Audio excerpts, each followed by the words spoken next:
Hello, wrestling fans. I am DJ Magic J with the Hip Hop Original side and the honorary side can't be here, but the Hip Hop Original scan is here. We are the Mega Powers TV, and we got another interview in progress. And this person, you know, I'm gonna keep it real. He is a talented brother. He's from Atlanta, Georgia. You get what I'm saying? Hotlanta, Galanta. You get what I'm saying? And he's a musician. He's a wrestling fanatic. He's a radio broadcasting journalist, radio personality. This guy's doing jobs that I wish I could do, which I'm a radio personality myself. And it also, yeah, he's a part of women's wrestling talk. Big up to Boss Lady TK, the Trinidadian Empress herself. Southern Honor Wrestling, IEW Wrestling, Ashay, all Caribbean, and also to throw in there what he put on his social media, Nightmare Factory. I like to welcome the one and only Gerard Bonner to the Mega Powers family. Two Mega Powers meeting here tonight. The Mega Powers, brother. The Mega, yeah, the Mega, yeah, the Mega Powers, yeah. Mega Powers, yeah. How you doing, sir? And before we start, as what we always do, what do we say, Scandus? Yeah, we start the Mega Power handshake. Can we get the Mega Power handshake? You have to throw in the Mega Power handshake. Let's get it in there. Welcome, Gerard Bonner. How you doing, sir? Welcome. I'm doing great. It's a pleasure to be with you guys. Thank you so much. Good to be here. Amazing, yes, amazing. So the first question we always ask Gerard is, Mr. Bonner, how did you find your way into wrestling? Where did it start for you? Okay, so in terms of being interested in pro wrestling or getting into the business, which one? Well, let's start with the interest and then how sure. Graduated into being a part of the infrastructure. Sure. So I think I'm a second or third generation wrestling fan. So it came from my grandfather and then my dad. And so we grew up literally watching wrestling. That was kind of our weekly thing. And so that's really all I knew. We knew pay-per-views, we knew weekly wrestling, we knew Raw, we knew, SmackDown and Nitro and all of those things. So yeah, it's literally been a part of my family for as long as I can remember. It's always been wrestling. Always, always, always. But was it WWF at the time back in the 80s, 90s, or was you a WCW fan? Which one you used to battle against? Here's the interesting part about that. A lot of that was based on where you lived in the States.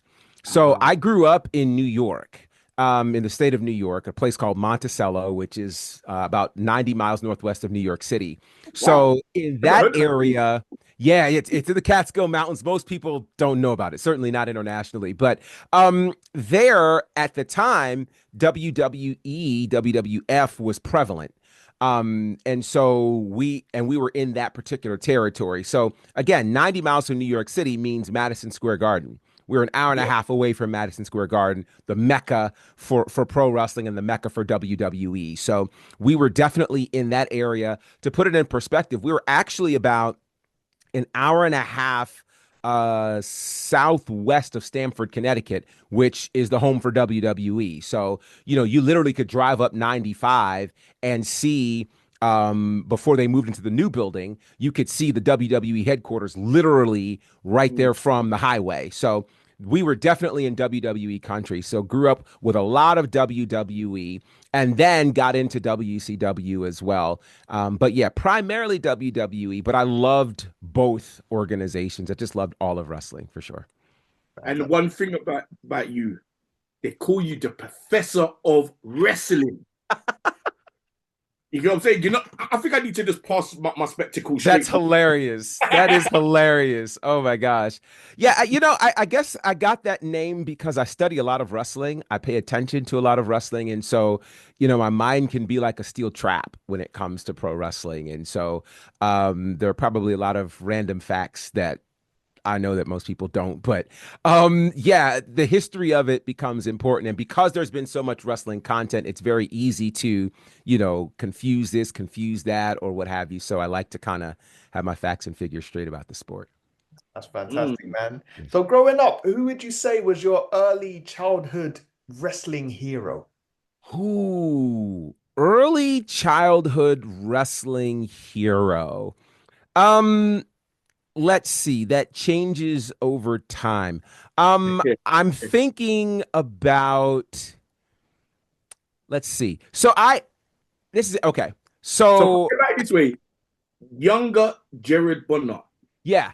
So 10-year-old Gerard Bonner. Where was 10-year-old me. Let's see. I think so it's weird, right? Because I think growing up, depending upon your era, people loved Hulk Hogan. Though these days, like loving Hulk Hogan doesn't feel the same. But I will say this. I was certainly a big Ultimate Warrior fan. Loved him, just his energy. He just came out and he was somebody that when you saw, you had to pay attention to. So like loved Ultimate Warrior, loved the Road Warriors. They were one of the toughest tag teams, and now I'm starting to go history, right? But loved them a lot.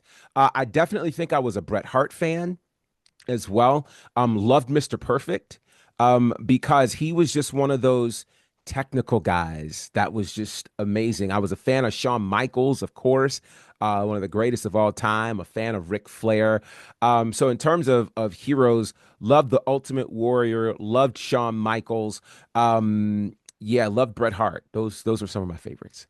And it's a good thing that you said Shawn Michaels because Ric Flair, who you mentioned, said Shawn Michaels is his favorite wrestler.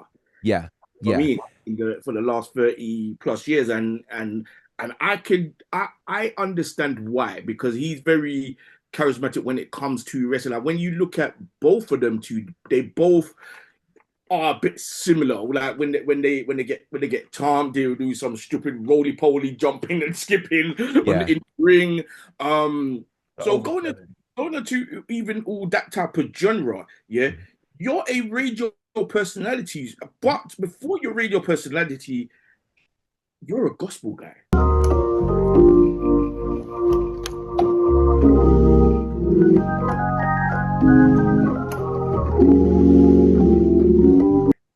Yeah, yeah, yeah, yeah. Talk to us about your gospel journey, into what you do, because you're not just gospel as you're a singer in a church or whatnot. You play your instrument. Yeah, I do. So, in terms of the instruments, grew up in church, and pretty much everybody in group who grew up in church did something, right? So got music very honestly. My mom was a church musician for a while. My grandmother was a church musician. That's my grandmother on my dad's side.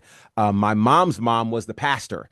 So, like, we were really very, very connected there. So I started playing organ and keys. I first started playing around 6, but then the guy who was instructing me moved away. So probably when I turned about 13 or so, I started teaching myself how to play, and started playing. And church. Church now is a little bit different than what church used to be. Church back in the day, they used to have this thing called testimony service.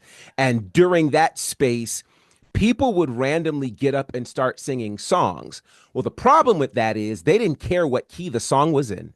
So you had to learn on the fly a song in a complete, they could sing the same song in 4 different keys and you had to match the key, and they were brutal sometimes if you That's why it's didn't. called off key. Yeah, I mean, seriously. So it was trial by fire. But at the same time, you got to learn a lot musically and how to master certain keys and maneuver atmospheres and things like that. So that was a lot of fun, a lot of fun. And I think my love for music, which came from my dad, who had like the ultimate music collection, that love for music, it just spawned into a career in the gospel space. Was involved with a website called gospelflavor.com, which was one of the first specific gospel entertainment news websites on the internet.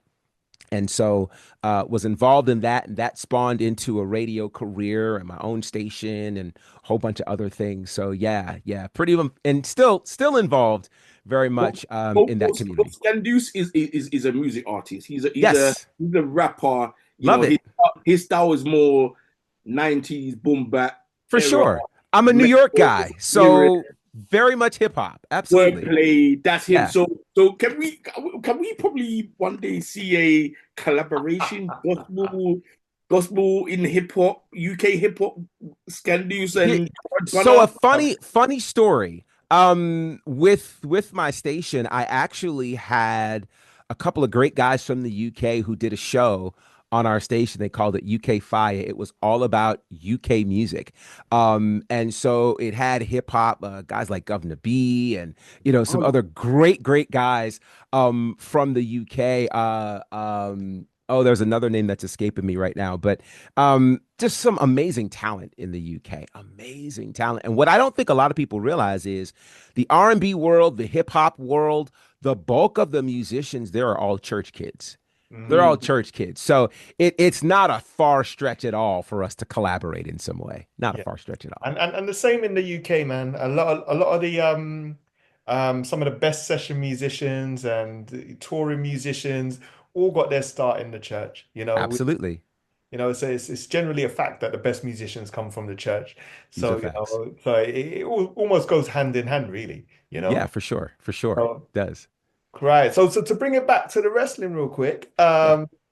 tell us about your first experience seeing pro wrestling live and what was Ooh. that like for you? So I specifically remember Scranton, Pennsylvania, which is about 2 hours or so from Monticello. And my grandfather took me, I was really young, and he took us to go see the WWE at that time.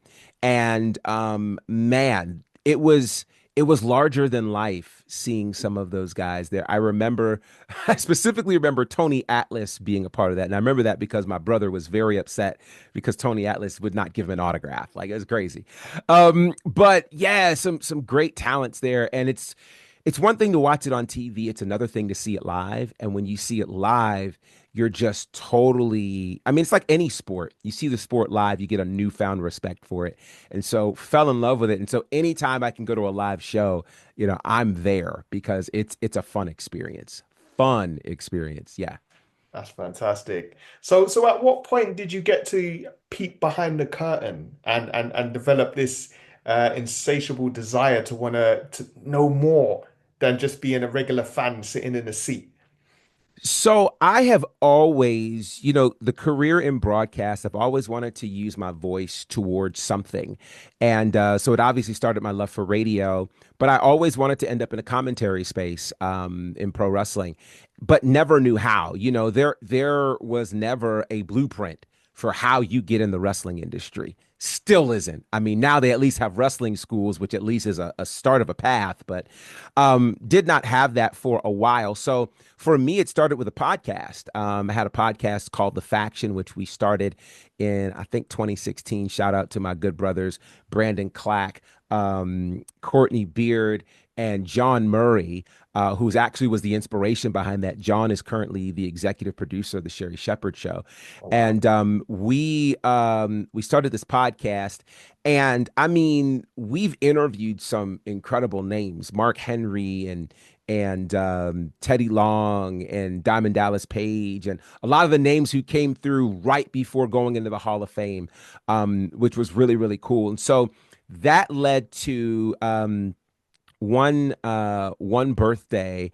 My wife had gotten me a Groupon or a coupon to Diamond Dallas Page's yoga studio here in Atlanta.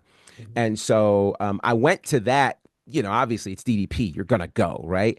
Fell in love with the concept of yoga. I'm like, yo, this is really cool. While I was there, I saw two things. One, on the studio wall, they had the logo for AEW.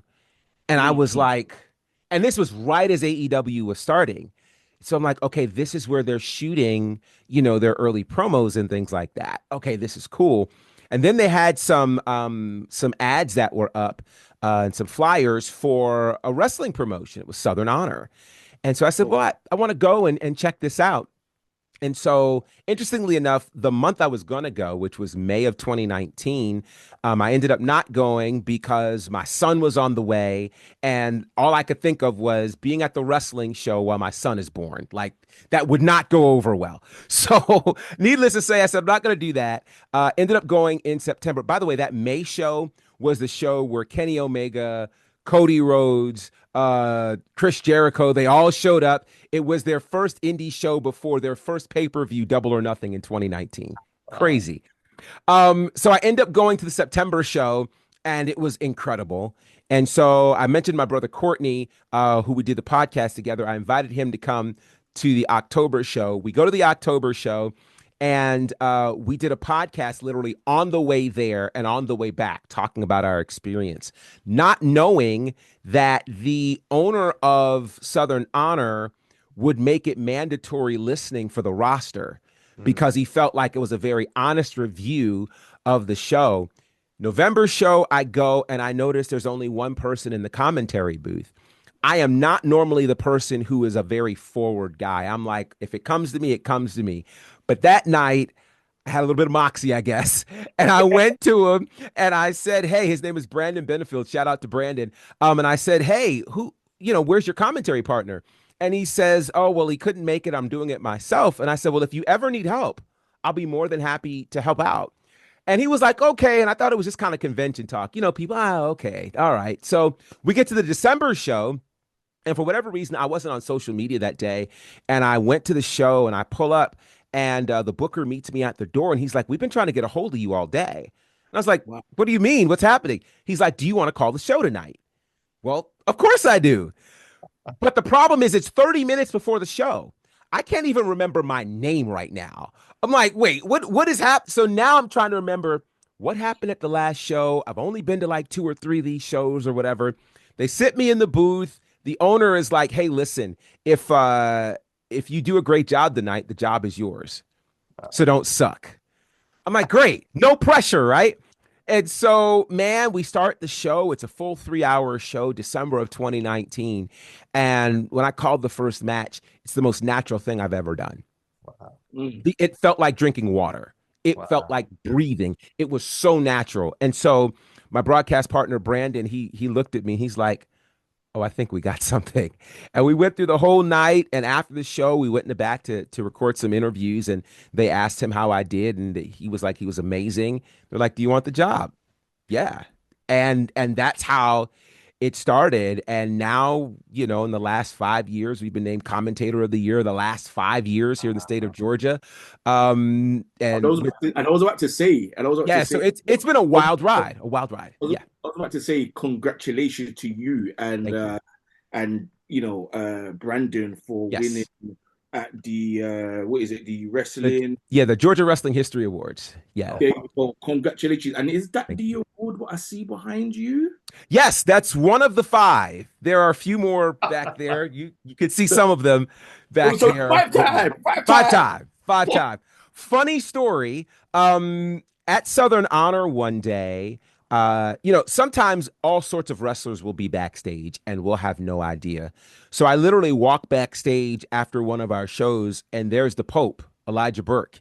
He's just backstage hanging out. And so at the time I had my locks kind of in a ponytail and I had a black suit on with a white shirt and a black tie. And he looked at me and he immediately called me Booker T. He's like, you look like WrestleMania Booker T. And so he called me Booker. Fast forward, I end up, and we'll probably talk about it at some point, I end up as part of All Caribbean Wrestling, where he's the champion there. So it's just really wild how so much of the journey just kind of links itself together. But yeah, it's been a crazy journey. What I was meant you on is, and I'm gonna in the edits, I'm gonna put up some pictures of you. Okay. Your suit game. Thank you. You got every suit from Sunday to Sunday. Your suit game is you make me feel ashamed. Oh gosh. I probably got 2 suits. Yeah. Oh my god. A black suit and a blue suit. But your suit game is on point. Wow. So who Thank gave you. you the inspiration for your swag? So another funny story around that. Once I got in, my mindset was very, very similar. I had to stand out. And for me to stand out, in the independent wrestling world, most people in the commentary space don't pay attention to what they wear because it's just like, we're not on camera. It's not that big of a deal. It's an indie show, blah, blah, blah. For me, I treat every show like I'm at Mania. Mm. Every show to me is WrestleMania. I prepare for it that way. I dress for it that way. And I approach it that way. So, one of the funny things as part of the radio station, we had an amazing radio community filled with influencers and creatives and all sorts of amazing people. And one of the people that were in there that became a very good friend of mine is a stylist. His name is Sir Algernon. Shout out to you, Algernon. That's my guy. He has done work for Niecy Nash. He's done work for Erica Campbell, like so many major stars he's done work for. And we're friends. So I said to him, I'm like, look, I'm on this wrestling journey and I really want to stand out. I need you to make some blazers for me. And he's like, Mm. I got you. And so every blazer you've seen is what he makes for me. And that has now become a signature look. And what I didn't realize at the time, I've been finding out over the years that once I started doing that, other people started paying attention. They're like, we got to get our game up. We got to.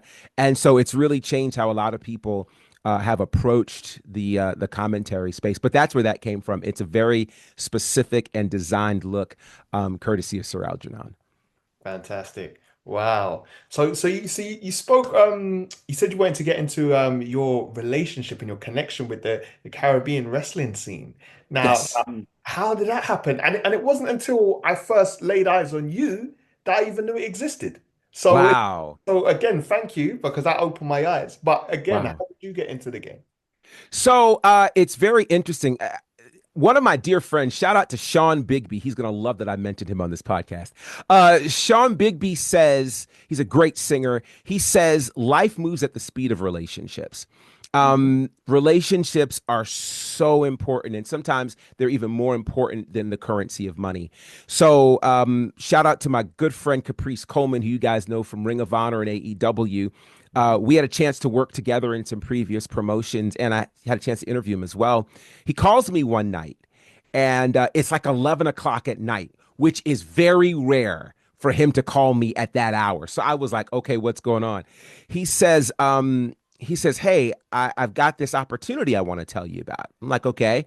He says, so there's a guy who wants me to call this show, but he wants me to do it by myself. And he's like, there's no way I'm going to do it by myself, but there's only one guy I want to do it with me. I want you to do the show with me. And I was like, okay, cool. And I'm looking at my calendar and I'm like, I have another date. So like, I don't want to, because you want to honor the commitments you've made. You know what I mean? And then he goes, okay, I should probably tell you the show's in Jamaica. And I Hey. said, hold, please. you know, and we made it happen. And it was with All Caribbean Wrestling. Shout out to JB Cool. Ended up talking to him the next day. And we talked through some things, and he helped to make things happen. So that very first show was in Montego Bay, Jamaica. And what's wild about that particular show was it was aired live on YouTube. So again, there was no safety net at all. And I knew that it was kind of the proving ground, right? Like whenever you walk into a new space and people don't know you, okay, it's hit or miss, it's do or die. You either nail it or you're gonna sink, right? So basically, it was like Southern Honor again. Like you get one shot. Eminem says you get one shot in life, right? You get one shot. So at that moment, I was like, I know what I got to do. I'm going to do. But because I, again, prepare for everything like it's Mania, the preparation for this was serious because I understood it's my first international show. It could produce an incredible opportunity. And I remember during the show, when the show was over, JB, who's the owner, who's also producing the live show, he gave me this look at the end of the show. And he looked at me like, you. And I'm like, got him. And we became fast friends. I've been calling All Caribbean ever since then, and it's been amazing. I had a chance to do. I've done 4 international tours with them in a year, which is crazy. And now we're at the point where we've just signed a brand new television deal with Tempo Networks, where now we've got a brand new show called Saturday Night Vibe, which debuts on March the 1st on Tempo Networks. And so it impacts, we've got coverage in 24 different islands, which is insane. And it's going to reach about 2 million people or so. We've got a new mobile app, which you can watch the show on now. So again, that's going to premiere on March 1st. And I'm sure you guys have heard now, our CEO is Mark Henry. So it's amazing to see all of the things that have happened with All Caribbean Wrestling. And I'm honored to be one of the lead voices for that. You know what? With that, because I remember when you posted about All Caribbean Wrestling, Yeah. and I was like, wow, Caribbeans like wrestling because I know my family are from Jamaica. You know what I Hmm. mean? I was Yeah. in Jamaica in July for my birthday, and I got family existing from Barbados. So Yeah. not a lot of them out there is I know is into wrestling. Mhm. So with that, Gavin, we've got 8 minutes, but we're gonna come back after. Um, what was the experience like of being on the island in the second city of Jamaica and the fan experience of Jamaicans, Caribbeans, checking out pro wrestling? Here's the thing. It's kind of a secret of sort that the Caribbean loves wrestling.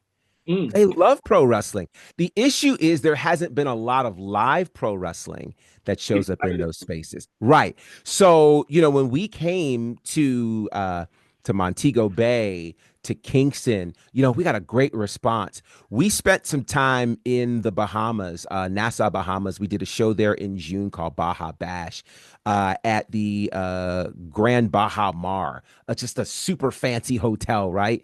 They packed it was literal standing room only. We had to add chairs. They had to stop us from adding people. It was an incredible time. Shout out to Kalia Capri, who is from the Bahamas, who's like a rock star there. She was in NXT. She's part of WOW. She just won the women's championship back in October in the Bahamas. And again, That's the lady what holds the Jamaican flag, isn't it? The she dark. holds she holds, and Yeah. She's dope. she holds the flag of the Bahamas, and Kalia is amazing. And so again, the Bahamas, these islands, they love pro wrestling. What's so unique about what JB and All Caribbean Wrestling and Mark Henry are doing is they're bringing this product to an area that is underserved. So, the WWE, AEW, these other organizations are not making trips there. So we get to make trips there, bring pro wrestling to these incredible fans who now can look and say, hey, I can be that one day. And, we've got wrestlers who have Caribbean roots who are a part of All Caribbean as well. Kenny King and several other names that people know, JTG, and, these names that have gone worldwide that are a part of what All Caribbean Wrestling is doing. So we've had tremendous response. And I am certain that once this TV show hits in March, it's going to go through the roof. That's amazing, man. That's so incredible. So, how do you stay on top of all of these? Because I'm a bit of an entrepreneur myself. When people ask me, how do I stay on top of all these jobs? And I compare it to spinning plates in a circus. I just Hmm. make sure that each one doesn't drop. Now, Yeah. how do you manage to find time to obviously partake in being a part of all these organizations as well as consuming pro wrestling as a fan? How do you stay on top of all of that? Time management. Because especially now, literally, there's new wrestling content to consume every single day.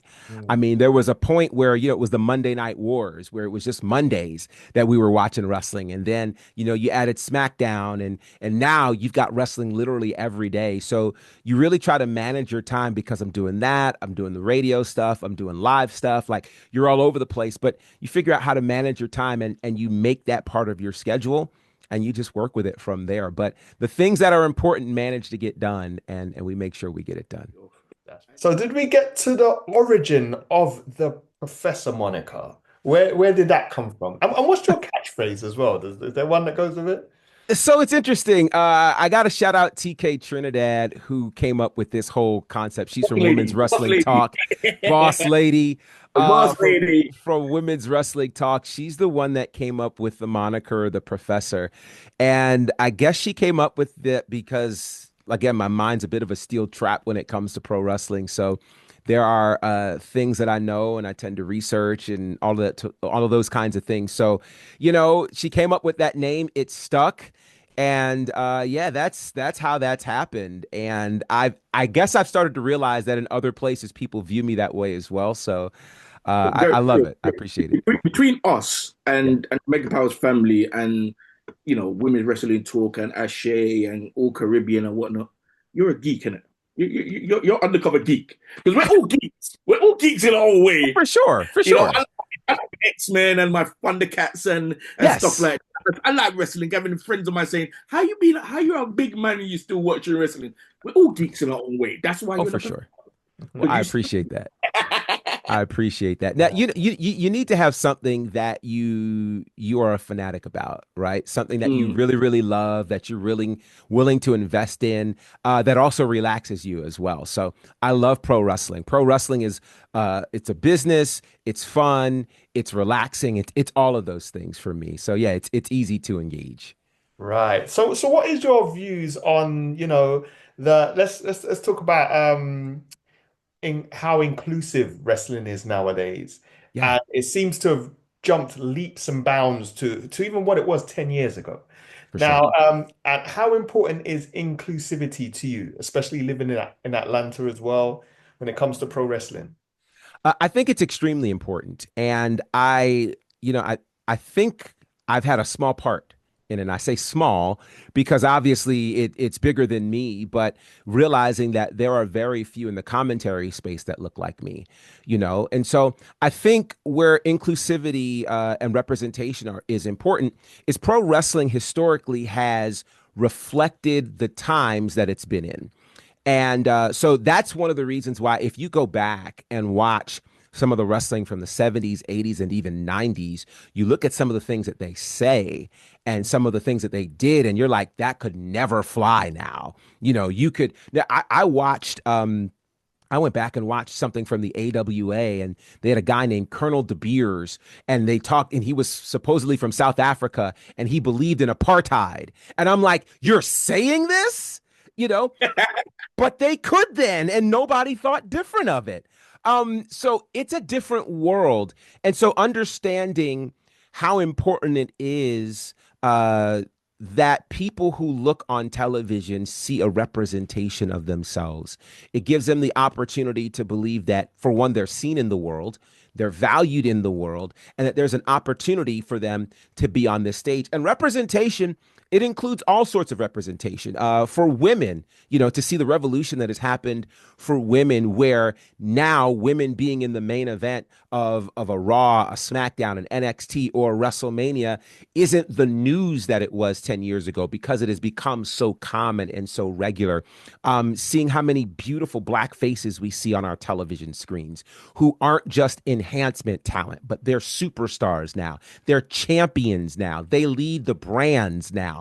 That's important. The LGBTQ community being represented. I think every community needs to be able to see itself on a screen to know that they matter. That also means that that same representation needs to be behind the camera as well.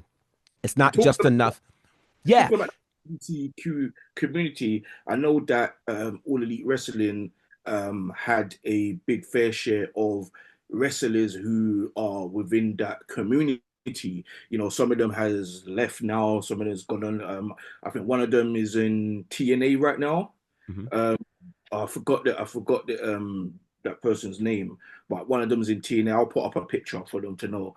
But at the same time, as you said about the representation, especially for black folks as well, for African Americans or Afro Caribbeans or Black British people, coming up the ranks, you know, how was it for you back in the days seeing black faces on TV, especially in the wrestling, industry, because we know we had Junkyard Dog and various other guys from back in the 70s and the 80s and early 90s. So, but how was it for you and your family seeing a black figure on TV representing us? It was important to see that. What was unfortunate is that we didn't always see them winning. Mm, So it's one thing to have representation to see them on your screen, but how they are presented and portrayed is equally important. So if the person on my screen looks like me, but he's always losing, what are you telling me? you know and if that's the only figure that looks like me. So again, that's where I think representation is important, but it's not just important in front of the camera, it's important behind the camera. I can say that, in terms of watching television, I could not say growing up that there was an African American commentator that I could model myself after, because there wasn't one. Mm. There was not one. So you look to the greats like a Tony Schiavone, shout out to him, and to a Jim Ross, and to a Michael Cole, or some of the other greats that have been out there. You look at them and you see what they did, but they don't bring to the table some of the things that we might bring to the table. And so that's where, for me, in entering in, and there's something that we say often in the States. I don't know if you guys end up saying it in the UK as well, but in the States, we realize as an African American person, we have to be twice as good as our European counterparts to get half as much. So Mm. I knew when I walked in the door, I could not come in as they might expect me to. I Right. had to be so much better than anybody else that was out there. So I had to do my research. I had to make sure I knew who was who in the zoo. I had to know moves. I had to be able to tell stories. But then for me, I also wanted to add pop culture references. I wanted to add references where fans who looked like me or wrestlers who looked like me could hear it and go, that's what I'm talking about. So one of the greatest compliments for me is when the wrestlers who look like me come back afterwards and say, "Man, we watched the show. The way you told that story was incredible." That's a win for me. But I knew that I had to be twice as good, if not three times as good. So that's why, the attire was different. Mm. That's why how I talk and how I present myself is a certain way, because I can't be compared to others, because I already know, because of what I look like coming in the door, there's Yeah. going to be people who automatically think, oh, he's going to sound this way. He's going to look this way. He's going to present this way. So I have to be a cut above the rest, because I'm representing me, but I'm representing people who look like me. And if my son ever decides he wants to get into this, and there are other kids who want to get into it, shout out to Jim Ross and all the others. But I want somebody to be able to look at me and say, hey, I listened to Gerard. I watched Gerard. I want to be like that. Mm.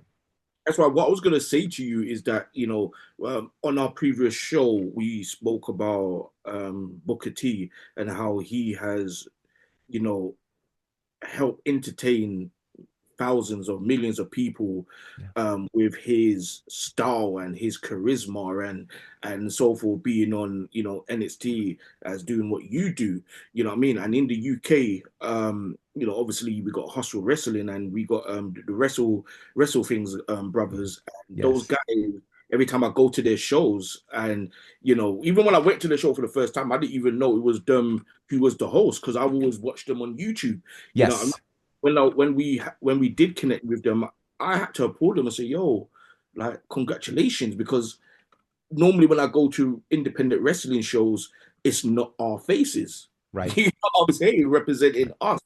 Yeah. So that is definitely a good thing, and I have to applaud you. I have to applaud Wrestle Things and any other people who is representing for the melanated culture and community. You know what I Yeah. mean? So I take my hats off and I salute all you guys. Yeah, Thank you. yeah, and I mean you've definitely you've definitely opened the door for many of us to follow behind you, but again it still feels like it's still early doors. There's still a It long way is. to go, and obviously, I mean, do you get a chance to check out and connect with other similar Black podcasters throughout the US and internationally as well? Absolutely. That's one of the things I love doing. Shout out, you mentioned Wrestling's, my guy Mex, who Yeah. is amazing.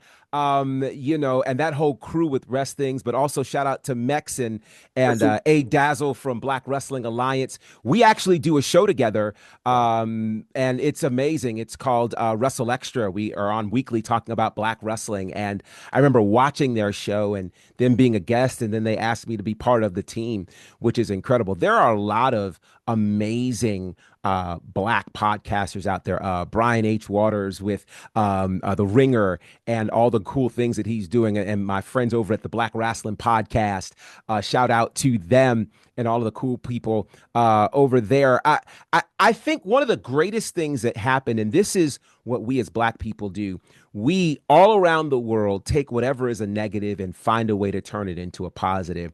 And what may have been the greatest moment for Black wrestling and Black podcasters was the pandemic. Yes. The pandemic was the moment where we all went, oh, snap, we have a voice. There's something for us to say. And I will say what actually kicked off in my mind where Black podcasters had something to unite around, what kicked it off for me was Kofi Mania, WrestleMania 35. It was a moment on the biggest stage that our business has to offer where a Black man who wasn't supposed to be in the main event, who wasn't supposed to be WWE champion, becomes that. We now have a modern moment to rally around. And, it was different than, The Rock winning the championship during the Attitude Era. It was much different because we hadn't had a Black WWE champion since that point. You had a world champion in Mark Henry and Booker T, but this Kofi situation was so different. And at that point in 2019, it gave a lot of Black podcasters fuel. It gave us things to talk about. Now we've got these moments and movements that are happening. And now we're able to start looking at what these wrestlers are doing. And what also helped is that the Black wrestlers connected to these Black media outlets. And so now this force together makes this very, very fun because now there's access that's granted and we're all together pushing this. So to your point, Scan, yeah, man, it is still early in the movement. There's still a lot of ground to be covered. And I think we get to be some of the people who get to do that. Even when you said about Black champions, I remember when Ron Simmons won the championship in WCW. Yeah. I was a kid jumping for joy. I was like, wow, I've never seen an actual Black man win, anything. Normally is, great white wrestlers, you know what I mean? Sure. So, and even when you're talking about, being a presenter and stuff like that, one person I need to definitely shout out was being on our video previously is Tantalizer Tony, who's an ex-wrestler turned presenter with his daughter, Kyra.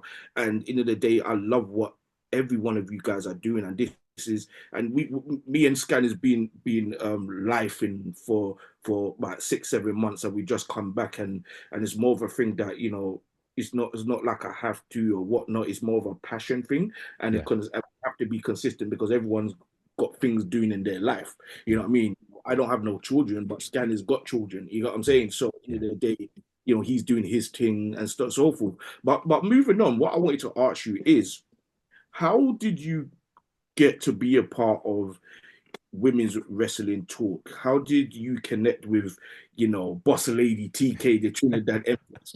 How did that come about? Because you're like her right hand. You know what I mean? You're definitely like her right hand, and then you got Miss Honeypot was like. Mm-hmm.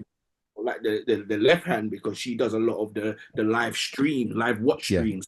So how do you get a part of that team, and why Women's Wrestling Talk? So that is another product of the pandemic. During the pandemic is where TK and I first connected. And I'm trying to remember exactly how she found me. I think it might have been through Clubhouse. She'll correct me if I'm wrong. But Clubhouse was a great way where a lot of people in the Black wrestling community came together, and a lot of great relationships were forged from there. And so from there, we did a couple of Instagram lives together. And so when she came up with the concept for WWT Live. She's been doing women's wrestling talk for quite some time. But the show concept for WWT Live was designed to be almost like a TMZ Live, which was to bring live news items that sometimes were related to women, but more so related to all of pro wrestling, and be able to talk about that in a live format via chat or what have you. And so, she came up with the concept, asked me to come on board. I was on the very first show for WWT Live. We're still rocking together. And it's proved to be a really, really cool experience. I've met some wonderful people through that as well. And so I don't quite know how I became the right hand. It just kind of happened, really. But I'm grateful for the opportunities that we've been able to have in rocking together with Women's Wrestling Talk. And with that, let me also say this. I love being able to shine the light on marginalized and underrepresented communities. And I feel like women in general have not been well represented over the history of pro wrestling. It has gotten a lot better over the last 10 years or so. And that is, I think, in part to outlets that are dedicated to talking about women's wrestling and reminding, all the powers that be that this matters to us. We need to have it. We want to see women well represented. And so we're getting to see that now. We're getting to talk about it now. And it's a wonderful thing. That's fantastic. So let's piggyback off of that point because you did touch on it briefly before. Let's look forward to the next 10 years and see how we can, increase diversity behind the cameras. So in the writing rooms, on production, in the people that make the real decisions. Yeah. How do you envision us moving forward? I believe that it starts with us building our own tables before waiting to be invited to someone else's. And so that's where I want to take time to shout out Darius Lockhart and all that he's doing over at Ashe Wrestling. He's a guy who spent some time in the NWA, spent some time throughout wrestling, and saw that, hey, we're not being represented in these spaces.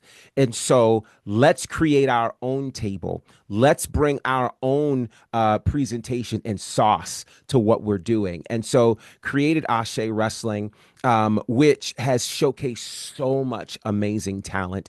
And the way it's presented is so different than all of the other wrestling presentations. And so what I have learned, I do think I'll say it here. At some point, I'm probably going to write something about the similarities between pro wrestling and the music world, which, Scan, I'm sure you can appreciate, because the similarities are, I mean, you literally could put one over the other.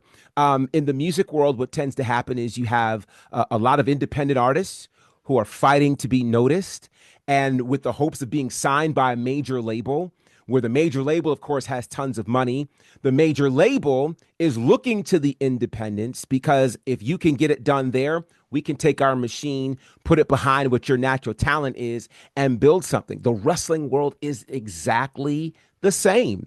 Now you take the WWE, they have done something different in creating the Performance Center and the NIL program where they're, looking to create talent from, college and things like that. But they're also looking to the independents with the new WWE ID program, right? So you've got these independent wrestlers who are doing this work. And if they're making enough noise and they're getting noticed, the major companies want to see them. And so that's why I think it's important to create your own table, work hard at where you're at, be willing to express ideas in a way that's palpable. I think sometimes what happens is we go into a culture not knowing the culture. Right. When you don't know the culture, you don't know how to infiltrate the culture. You don't know how to speak the language of the culture. So you cannot go into these spaces that don't trust us and make them trust us by not speaking their language. Now, let me be clear. That doesn't mean you compromise your integrity. You don't compromise your belief system. You don't do that. But you become so excellent at what you do that they have to look past whatever, insecurities they have, whatever prejudices they have, and see that you're so talented that they can't do this without you. Then you get a voice and you get the opportunity to offer suggestions. You become a trusted source, but you have to prove that you're really good with where you are. So I think we need to build our own tables. I think we need to prove that we can do this. And it starts with simple things like showing up on time, right? Like doing what it is that you say you're going to do. If you have a booking, make the booking, promote the booking as you're supposed to. Be that model employee so that you get a chance to be invited behind the velvet rope. And then people can trust your opinions, and then you get a seat at the table. Wow. That's fantastic. My goodness, man. So at some point, do you see yourself becoming a head booker of your own promotion at some point? And I feel that this is where this is going. It could go there. I think one of the things I really want to do is just obviously open up to allow the world to see what I'm able to do as a voice. I love commentary. I love hosting. I love doing on-air types of things. Certainly, I'd love to be in kind of a backstage capacity because I think that'd be helpful from a decision-making perspective. Equally, I'd love to be on camera so that people are able to see, which is one of the reasons why I appreciate these opportunities that I've had from Ashe, from All Caribbean, because getting the opportunity to be involved in TV, getting the opportunity to be a voice or a face for a brand is so significant. And so I believe getting a chance to do that and helping to build these brands is going to be really, really significant. So for me, it's continuing to help to contribute to add to the voices that we have in this industry, because I'm realizing that nobody brings to the table what we bring to the table. And so because of that, we have to be comfortable with who we are. I don't have to be the next Mauro Ranallo, though I love him. He's amazing. I don't have to be the next Jim Ross. I can be the first Gerard Bonner. And that is good enough to be in all of these spaces. And if the spaces don't realize it yet, they will. Give them some time. I can see you doing what Paul Levesque, aka Triple H, is doing right now, being a Wow. Wow. Wow. I appreciate that. Especially, being, African American as well, and being in the spaces that you are in at the moment, and, Ashe and, All Caribbean, I can see, one of those two saying, do you know what? You've been a great civil servant. This is what we're going to do. We're going to push you. Wow. Because I'm for it. Because you've got what it takes. Thank you. Absolutely. Thank you. I appreciate that. You're also in the media rooms as well, right? Yeah, I do media as well. Again, in the podcast space, radio as well. So I'm kind of really all over these kinds of spaces, which is what makes commentary and on air and all those things almost second nature for me. Yeah. That's fantastic, man. Yeah. So one question I do want to ask you before we wrap, because I know you're obviously you're such a busy man, and I really appreciate the time and the knowledge and the experience that you've bestowed upon us today, man. What is your thoughts on the current product of WWE, and are you still as excited about the current product as you was as a young man growing up? I'm very excited about what's happening with WWE. We are in such a new space right now with WWE, where new stars are being created. I mean, the fact that Jey Uso just won the men's Royal Rumble match is insane. And here's what's interesting to me, and this is why I like this. For as much as we pontificate about the business, and as much as we look at the business almost from a mechanic perspective instead of just really enjoying it, when he won, I literally jumped. I was so excited, and I haven't felt that kind of excitement in a really long time. So I'm excited about where the product is. To think about WWE now being the conversation of mainstream media again. For those who walked through the Attitude Era, we remember what that was like. When everybody was talking about Raw and Nitro and wrestlers were on late night talk shows and they were on magazine covers, and we're back at that space. I mean, Raw being on Netflix, I still don't think people understand how massive that is. I mean, it's a billion-dollar industry at this point, and they cut a $5 billion deal over 10 years. Wrestling is massive. There are great stories that are being told, and there's great representation that's happening. Let's consider this. There was a point last year where women of color were the ring announcers for two of the three major brands. Well, technically three of the four major brands. So you had Samantha Irvin on Raw. You had Alicia Taylor get the call up to SmackDown. You had Jade Chung doing TNA. I mean, it was a thing. And so now we're sitting at a space where Alicia Taylor is running things. She just did her first Royal Rumble, which is amazing. She's likely going to announce WrestleMania, her first, which is insane if you think about that.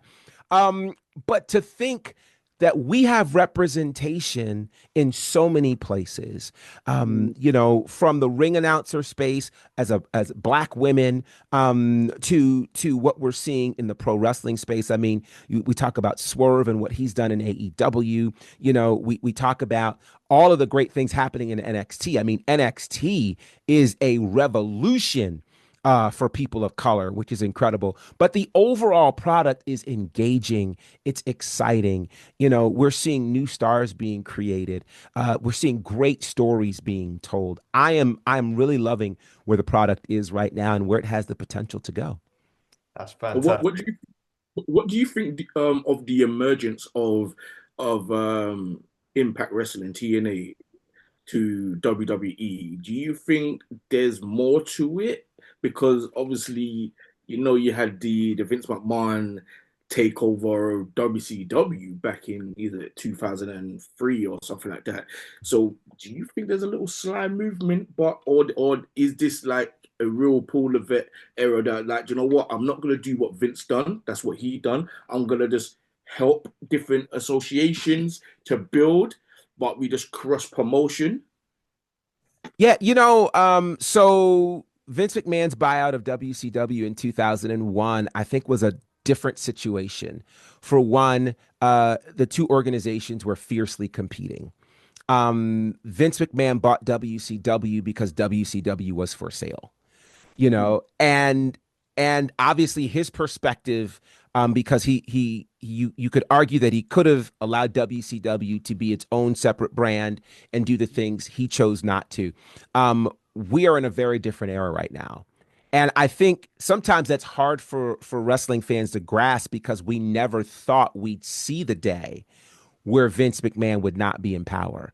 So now we're seeing, wrestlers from WWE appear in other places. We've seen Shinsuke Nakamura in Pro Wrestling Noah on New Year's Day for the last 2 years. Omos just finished a tour of Pro Wrestling Noah. They sent Tavion Heights and a few others over to Pro Wrestling Noah from NXT. People are getting incredible opportunities. So I think Triple H has recognized that we're better together. There's more power in collaboration. And so TNA gets to win by having this partnership with WWE. It's interesting, we remember AEW's attempted partnership with TNA, and it was just a much different ball game. Think about what we've seen with this partnership. I laughed, they kind of were dating last year. And that's where we saw Jordan Grace would appear in the Royal Rumble. We'd see some of them show up in NXT and some NXT folks show up in TNA. They made it official at the top of the year, right? They're going steady for the next few years. So since that's the case, now we get to see moments like Joe Hendry at the Royal Rumble, right? Like we get to see these dream types of moments that are happening because it is better when we work together. So I don't know if it's going to turn into a buyout. I don't think it needs to. I think it stays special when the two companies are separate and they do cross promotion. Here's proof of that. Look at AEW and Ring of Honor. They Mhm. are under the same umbrella, Mhm. but it's not treated the same. It's treated a bit differently because it's really hard to have one main baby, right? Mhm. That's hard to do in the business world. People who can manage multiple brands are very, very special, but it's difficult to do. So I think it's good to have both of them separate like this. What about the UK scene? Because obviously we got Hustle Wrestling, we got Pro Rev, we got Progress. You know what I mean? They took away, sorry, NXT UK. Mhm. You see the major wrestling companies, corporations in America, you know what I mean, coming over to the UK because obviously, you got a couple guys, you got a handful of wrestlers in WWE who's from the UK, who started on Hustle Wrestling and Mhm. he's from Ireland and so. So can you see that type of emergence? Because there's that loophole of wrestlers here who are dope as fuck. Yeah, yeah. I can easily see that happening. I think part of what happened, and it's easier to see now and look back, because I felt NXT UK was a great movement. It was a great moment. I mean, think about it. We wouldn't have Gunther and Ilya Dragunov and Pretty Deadly and a lot of the other fun Lyra Valkyria and I mean, like we could name a ton of people from NXT UK who have come over to WWE and are mainstays there now. I think that the UK project closed down to set up things for the sale. And once they get all of that stuff done, I wouldn't be surprised to see them make a strong presence in the UK again, because whenever they come to the UK, it's an amazing moment. They get a great response. So I can see that happening. It's just a matter of timing. Wow. So I notice you're a bit of a traveler. Obviously, you go back and forth to the Caribbean, across the Yes. States, and Canada, I guess. Can you see yourself coming to the UK and Europe to watch the products? I Please. would love it. I would love it if we could make some sort of arrangement happen where I can get over there. I would love it. It has been a very long time since I have been over in London in the UK, so I would love to do that. We believe in Gerard Bonner. Well done. Well done. Well done. I Fantastic. appreciate that. Fantastic. So if the people want to keep up with your movements and all of the plates that you have spinning at the moment, right? Yes. What's the best way to get in touch with you? For sure. You can check me out at Bonnerfied across all of the social spaces. That's the easiest way to find me. It's Bonnerfied on all of the socials, TikTok, Instagram, X, Facebook. You can find me in all of those spaces. It's a great way to keep up with the wrestling journey, with the music journey, with all the things that are going on. Just find me at Bonnerfied, and yeah, you'll be You able have to check it out. you have your own YouTube channel? Uh, you know what? I do. I have not put enough things on there, so it's about time to kind of revive that, I think. So we'll get to that. Let me also let people know. From a commentary space, you can check out my work with All Caribbean Wrestling, of course, allcaribbeanwrestling.com. Download the mobile app for All Caribbean Wrestling. You can check out the full catalog of all of our shows. They're there. Plus, if you are not Right in, now. you can Right go now. right now. It's on Apple, it's on Roku, it's on Android. One of only, I believe, four pro wrestling companies with their own mobile app, which is insane if you think about that. So there is where you'll also be able to watch Saturday Night Vibe, our brand new show, which debuts on March the 1st. If you're not in, there you go. I appreciate it. So Let's see, but he's here. He's yeah, I here. He's here. I see it. I see it. Thank you for downloading it. So yeah, you can check out all of our work there at All Caribbean Wrestling. Also, go ahead. Oh Well, yeah. I double click, so it's coming. It's on its way. So I have Perfect. to represent my Caribbean people. I appreciate that. I definitely do. So yeah, all Caribbean. We're doing great things with Ashe Wrestling as well. In fact, every Thursday night, 8 p.m. Eastern, which I think is like 1 a.m. on the UK side, which would be like 1 a.m. technically Friday, is Ashe Wrestling TV. So it is, I love it. It's episodic television for Ashe Wrestling, which, trust me, you will want to see that. And starting here in the month of February is our Black History Month presentation. So all month long, our shows are around Black History Month. Some great matches and shows that are there, and you can check out the previous shows. So go to youtube.com, check out the Ashe Wrestling channel, and you can find that there. You can find my work with Southern Honor Wrestling on IWTV. My work with the Nightmare Factory is also on their YouTube channel as well, where we're getting to call matches for brand new graduates of the Nightmare Factory, which is amazing. Some great stars. Carly Bravo, who is doing work in AEW right now, was from the first class there, and some other great stars have come through. So we're doing a lot of fun work, and a lot of great things are on the way. So those are all the places you can check it out. And That's Mr. fantastic. Bonner, can you tell Ashe and can you tell also All Caribbean Wrestling that we would love to interview someone up there, the owners or something? Plus, bring them to the UK, yeah, because they would have so much fun over here networking with Hustle Wrestling, Progress, you know what I mean, Pro Rev. It will be such an amazing thing. Are you even doing a show over here?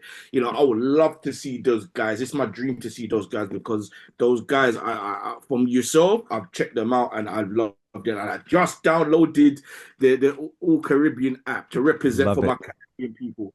I love it. I love it. But yeah, Mr. I Bonner. love it. I'll also say this quickly. For those who are heading to WrestleMania in Vegas, Ashe Wrestling is coming to WrestleMania. There's a show happening WrestleMania weekend on that Thursday at 12 p.m. So you'll want to check that out. And I believe All Caribbean Wrestling will have a presence during Mania weekend as well. So stay tuned. We're going to have all sorts of information about that. But there's a ton of great things that are happening. And I'm just honored to be a part of all of these amazing brands. Fantastic. Well, thank you for Gerard? coming on. You know what I mean?